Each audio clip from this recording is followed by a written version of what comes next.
Good morning. Welcome to Washington, D.C. It's my hometown, and I encourage you to visit at least the mall or the suburbs. This is the most beautiful time of the season to be in Washington. We finished the cherries. We moved on to the magnolias and the forsythias. We're now into the azaleas and all kinds of very beautiful plants, flowers, and trees. I encourage you to do so. Bob is a dear friend of mine, and I'm deeply honored to have the opportunity to make this presentation to you today on leveraging digital transformation to drive customer excellence. By way of introduction, Bob already talked about it. I've been around for 34 years in the industry. You know, you gain a certain perspective over 34 years. You look at an industry grow and morph and change. And we're at a very important point in the industry on the topic of digital transformation and how to make that happen. And that's really the purpose of today's discussion. I've had the pleasure of working with a number of global corporations that Bob referred to. I'm going to tell you a couple of stories from some of these as we move forward. But most importantly, I want to lay the groundwork for how do we leverage digital technology to improve customer experience, and how do we use digital transformation to drive customer experience excellence. And I'm going to do that in 4 different parts. The first part, I'm going to look at a story, one of our customers. I'm going to take you down a journey. We all like a good story, and so I'm going to tell you about that company's journey along the way to successful digital transformation. I'm going to put into question whether digital transformation is something that is here to stay. And the only way I know to do that is to look at the drivers behind digital transformation from both the customer perspective as well as the company perspective. I'm going to look at what I call the digital transformation dilemma. We have an issue in the industry. If we don't solve it, we're not going to grow our industry. And I'm going to end with your Thursday morning to-do list that would result from this presentation. So let's kick off with the story. It starts in 2012. This is a multinational oil and gas corporation that at that time faced a dilemma that many companies faced then and even today, because they're the manufacturer in an industry where they distribute through in this case, distributor channel, and 85% of their goods were sold through the distribution channel. And they depended upon the distributors to know, sell, service, and grow the relationship with the customer. But in 2012, there was this movement called social media that was beginning to pervade all of business. And the challenge to this company, we'll call it Company X, was how do I stay connected with my end customer while distributing 85% of my product through the dealership or distributors? And the thinking was if there was a way we could connect to the end customer, that would be to the advantage of us, the manufacturer, in creating that dialogue so we could stay close to the market, stay close to the customer and their needs. So we formed a task force. It was called, I think, the Digital Advisory Task Force. And the goal was to leverage or think about, could we leverage digital technology to support our business goals and increase customer loyalty and advocacy so as to drive both product sales as well as brand strength and recognition of this global brand.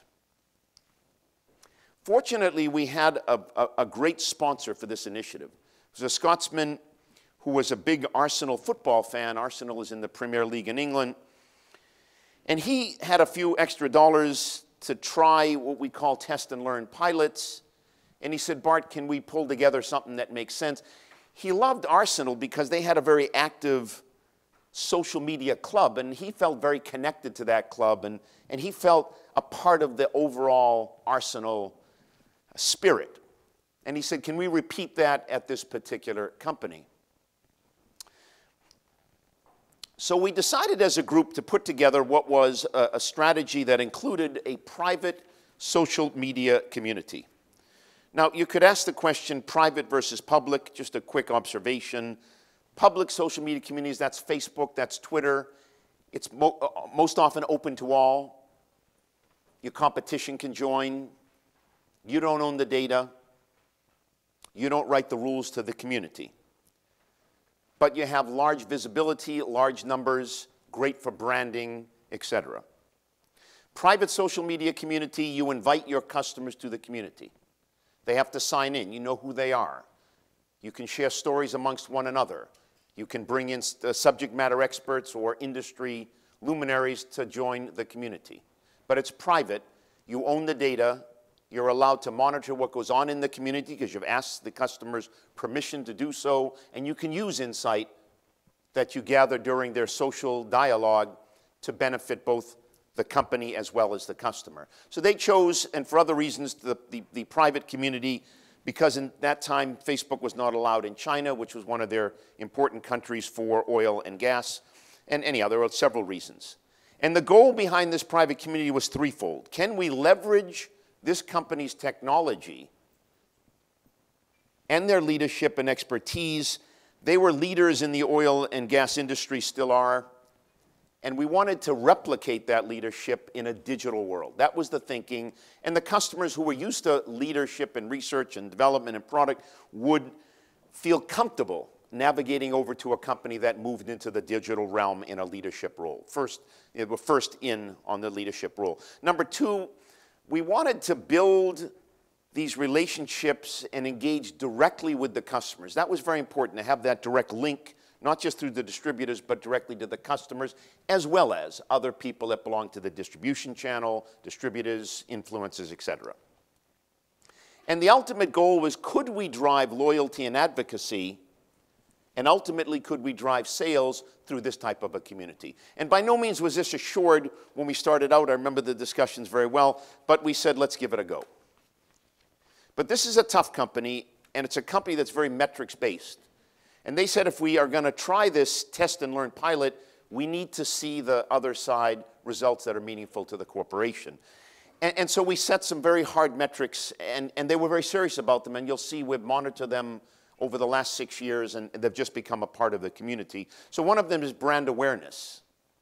And we measured that by the number of people that came to the community that signed up, that joined the community, and how many times they visited the community, and how many page views they looked at when they were inside the community. That was how we measured brand awareness.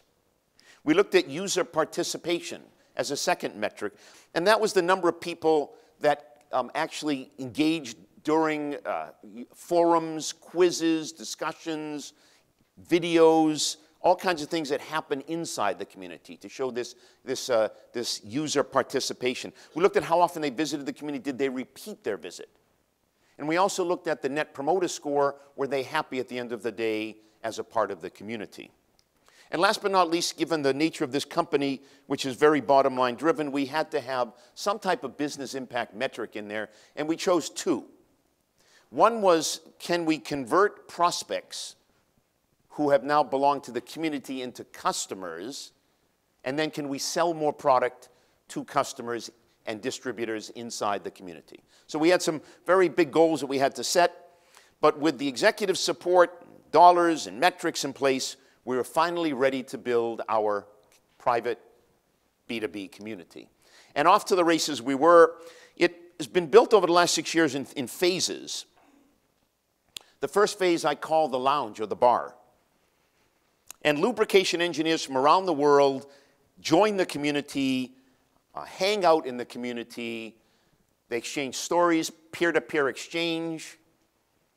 They share videos. They talk about problems and get those resolved. They ask the expert questions.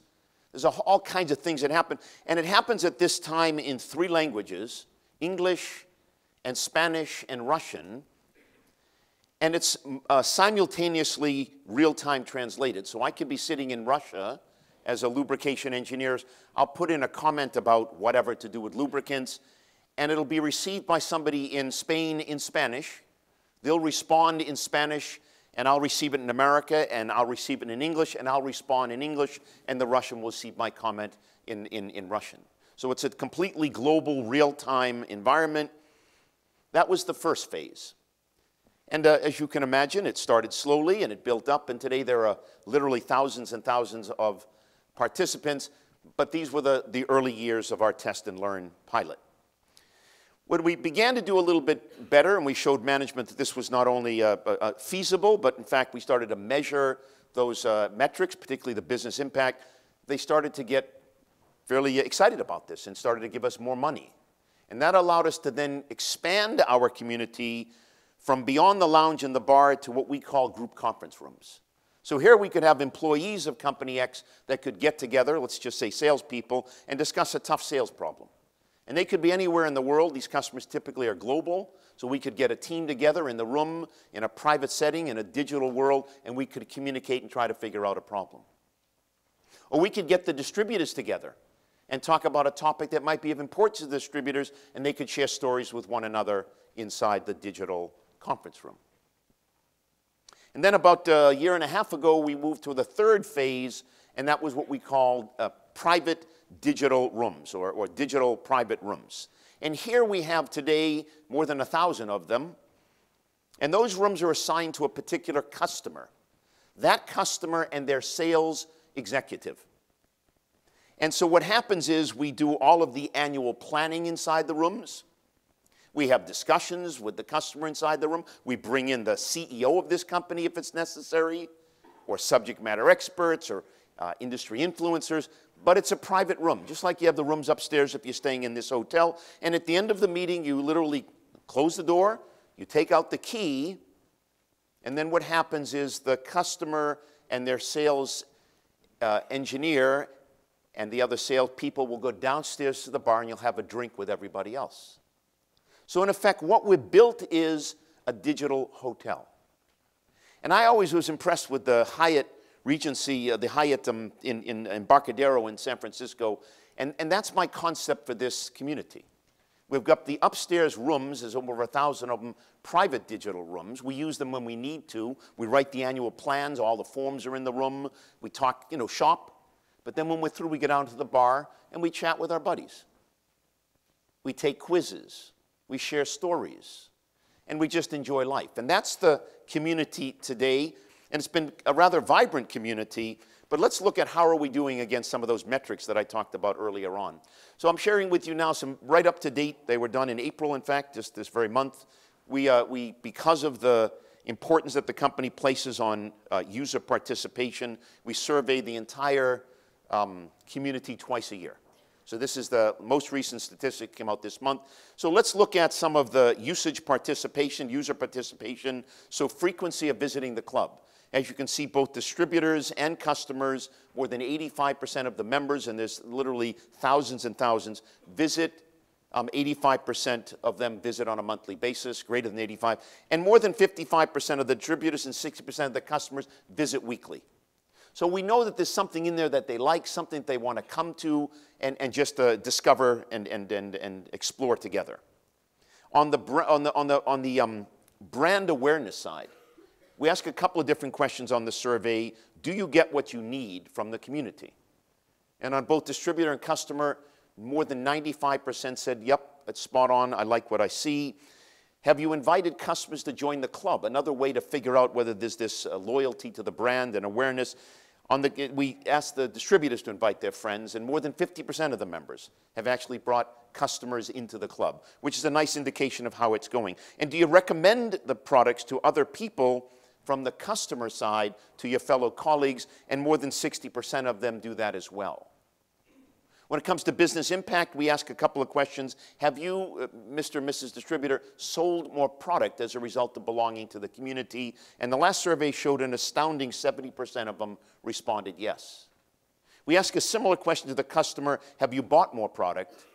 And again, we have greater than 50% of all customers belonging to the community have increased their purchase as a result of belonging to the community.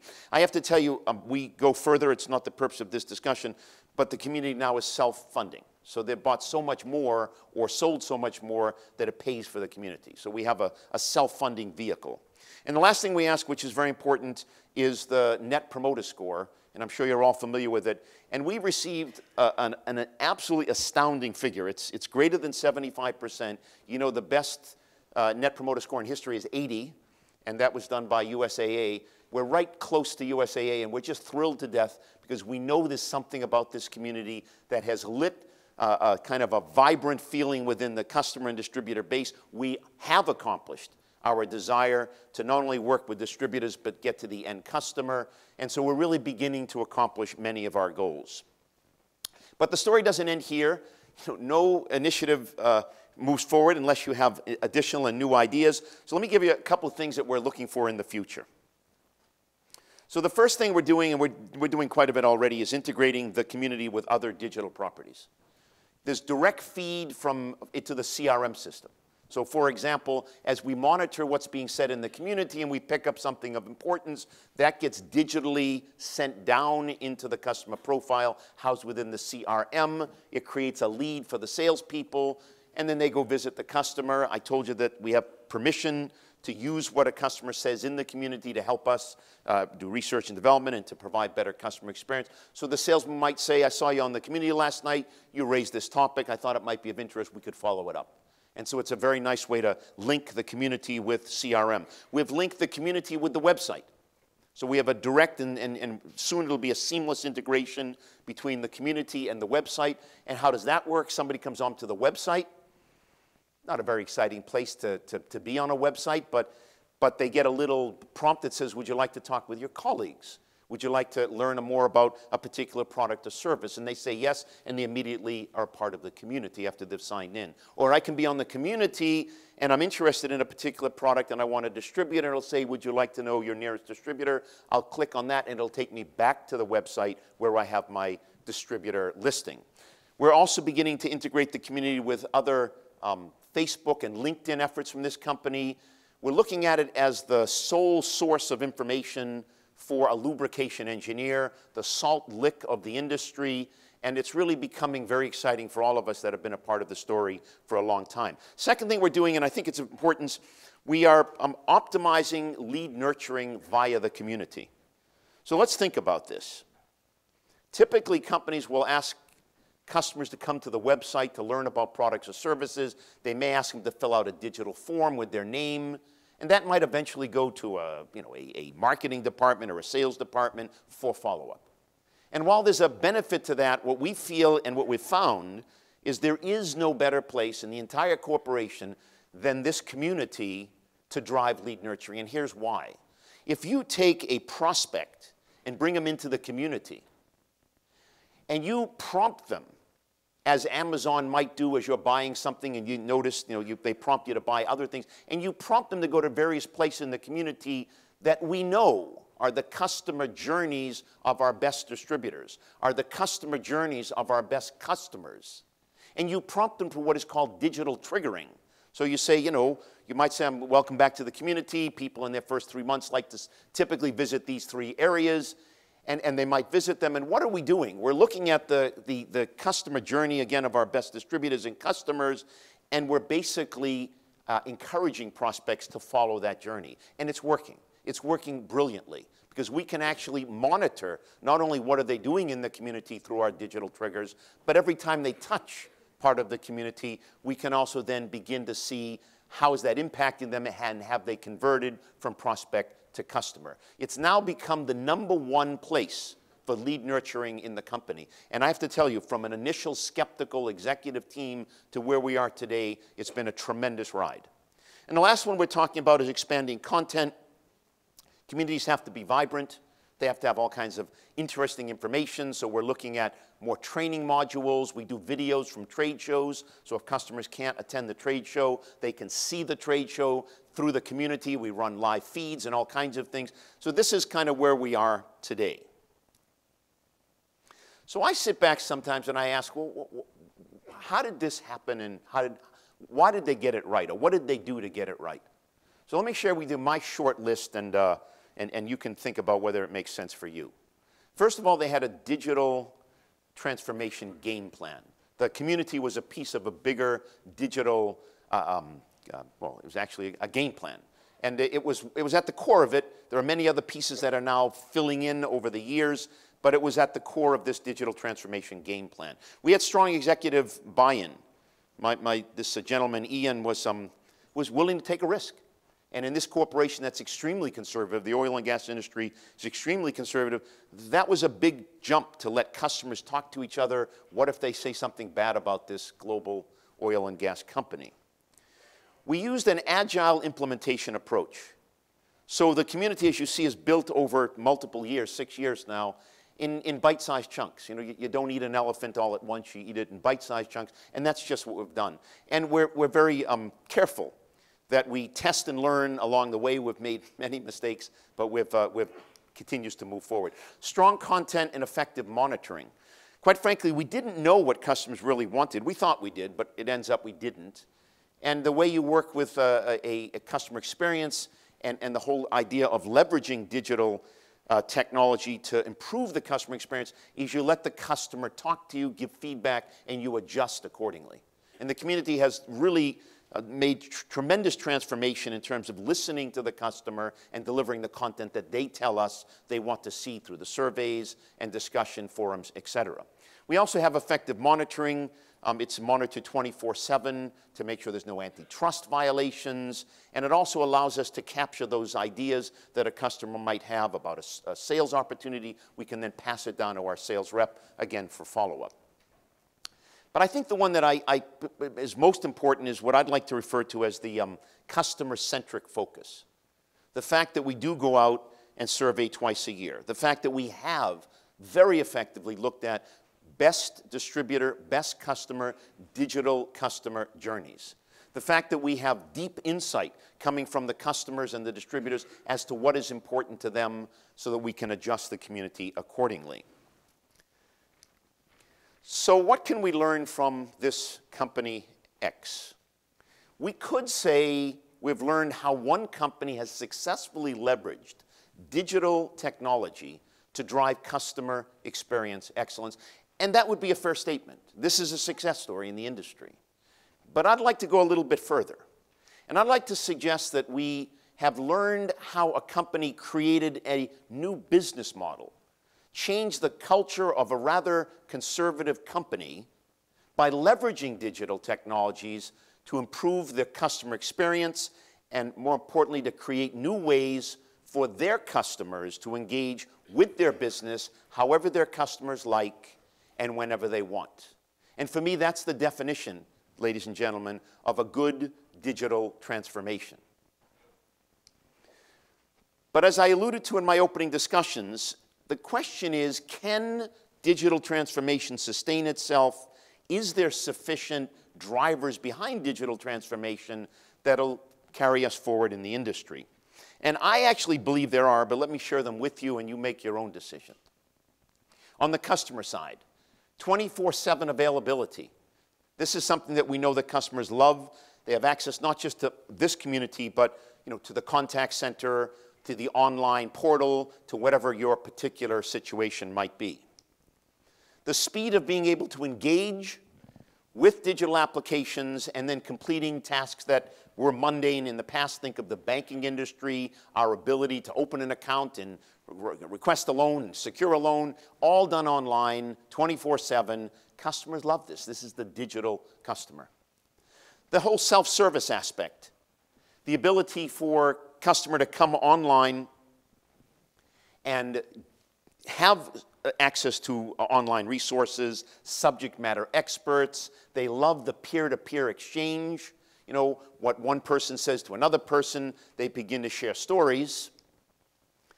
The concept, the ability to do customized or personalized digital content is another driver from the customer side. And companies, as you know, are able to create customized websites. So, they know Bart is a male that has certain likes and the website will show what I like. So this is another thing. But the one that I think is the biggest driver in the industry right now is this one. The digital customer's desire to receive personalized, intuitive, convenient, and joyful digital experiences. You're all digital customers. Is anybody in this room that would not want to sign up for this? And the answer is, of course not. And that's really at the heart of what's driving digital transformation from the customer side. Let's go across to the company side. And here we have a slightly different situation because here we're going to have to look at return on investment and whether it really makes a difference in sales, etc. So putting my CEO hat on for a minute, you know, I get impressed with the recent Bain & Company study that talks about the revenue of digital leaders being twice that of our digital laggards. I also can't help but look at the digital leaders, looking at how Uber and Netflix and Amazon and Apple and Spotify and Airbnb and Disney and all kinds of companies have literally changed the way we do business, have transformed and pushed customer experience to an entirely new level. Now, you may not see those as your competitors, but for sure they're setting the bar of expectation for how your customer wants to do business with you. We also know, and it's really becoming increasingly apparent, that the key differentiator of a company is not your product or your price. It's the whole customer experience. And in fact, that has now taken over the #1 spot in most surveys and studies as the way to differentiate yourself from the competition and as the key brand differentiator. I go back to what I said earlier, that customers who receive personal and convenient and intuitive and joyful experiences actually end up spending more money, and they actually are more loyal to a company. And all these things are very important to the executive team who are looking and contemplating some significant investments in the space of digital transformation. The value to the companies has been validated recently in some very important studies. One of them was an important Harvard Business Review study. 40% of all companies name customer experience as their top priority for digital transformation, and 72% said they expect the shift to digital will create closer customer relationships. So we're starting to put together the inevitable ability to use digital technology to improve customer experience and to leverage digital transformation to drive customer excellence. The McKinsey study just came out. It concluded, and I think it's a great line, digital services and operations are the prime mover in reshaping customer experience in almost every industry. But at the end of the day, this is the one that I remember well. Businesses live or die based on their ability to engage effectively with their customers. And today's customers are demanding digital interaction and engagement, and they're demanding outstanding customer experience because of all the wonderful experience they've had with the digital leaders. So I sit back and say, digital transformation looks like it has a future. Looks like those drivers are sufficient to propel us to greater heights. But we have a problem in the industry. We have a problem in the industry right now, and we call it the digital transformation dilemma.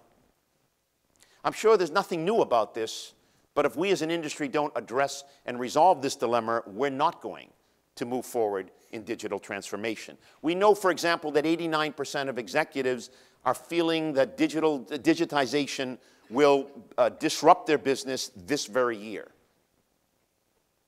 And we know that IDC has forecasted digital transformation to exceed $2 trillion this year. So you think, you know, let's break out the champagne. But then we look at the other side of the dilemma. Less than 1/3 of all executives believe that their digital strategy is correct. Only 21% believe they have the right people setting the digital strategy. And a whopping 85% of digital transformation efforts are failing to meet expected results. So wait a minute. We have this wonderful opportunity, but we have a dilemma in the industry. And how do you resolve that dilemma? So let's go back to where we started, and that is Company X. And let's look at what is it that they did effectively to drive their particular digital transformation success. You remember they had a digital transformation game plan. They had very strong executive buy-in. They had agile implementation. They were doing it in bite-sized chunks over a period of time with a big game plan in place. They had a very customer-centric focus. They listened carefully. They monitored the digital customer journeys. They went out and surveyed the customer to gain insight. They did all kinds of things to help drive that customer experience. I'd like to add one final way of resolving the digital transformation platform, and that is making sure that the building blocks for digital transformation are in place. Which building blocks? So this is my version of the building blocks. There are many different people who have their own version of the building blocks, but I'd like to share mine with you. There are 5 of them. The first one goes back to the observation that businesses live and die by their ability to engage with customers. So customer engagement is one of the building blocks of effective digital transformation. And that is the digital customer journeys. That is the surveying of the customer digitally or non-digitally on a regular and consistent basis. That is understanding where a customer likes to do business, in which channels, and making sure on an omni-channel perspective that we are where we need to be with the right information contextually so that we are connecting and engaging with our customer. That's one of the building blocks. Second building block, data and analytics. And I'd like to call that the foundation for a successful data transformation. I can take my data and analytics and I can overlay it on my CRM customer profile, and I get a deep insight into segments and clusters and groups that we should be promoting our services or products. I can take my data analytics filter and put it onside my website to determine what is being looked at, what is not being looked at, what should be my next best offer, etc. I can take my data analytics engine and use it in the social media site to figure out what are the new forums that I should put up, or how do we change the structure of the questions or the experts that are being invited. And the third building block, in my opinion, is that of the social communities. And really what that is the listening post of digital transformation. It's simply amazing what we can learn if we listen to our customers. And there's no better way to do that than to actively participate in a public and/or, I prefer, a private community where we are having an actual dialogue directly with the customer, listening and learning along the way. CRM is another one of the 5 building blocks, and that's the gem inside digital transformation. Why is it the gem? Because it houses the customer profile, the holistic customer profile. And while, unfortunately, companies still have not quite conquered the value and the importance of the customer profile, that is where we house the data of a customer. That is their online behavior and their offline behavior pulled together through tools like identity resolution. That is the way that we do our segmentation and targeting as we look across our customer profiles. That is the place in the profile where we learn of the new opportunities to better serve or sell and market to a customer. And that CRM is the gem that houses the customer profile. And then we move to the emerging technology as the 5th and final building block of an effective digital transformation. That's to provide new and exciting ways to engage customers and to drive customer experience excellence. There are many great emerging technologies. I happen to have my eye on a few that are I think are very important. The whole area of AI, and particularly its ability on the sales side to look at predictive lead scoring, to do sales forecasting. There's a whole bunch of ways that AI is finding its way into sales, marketing, and customer service.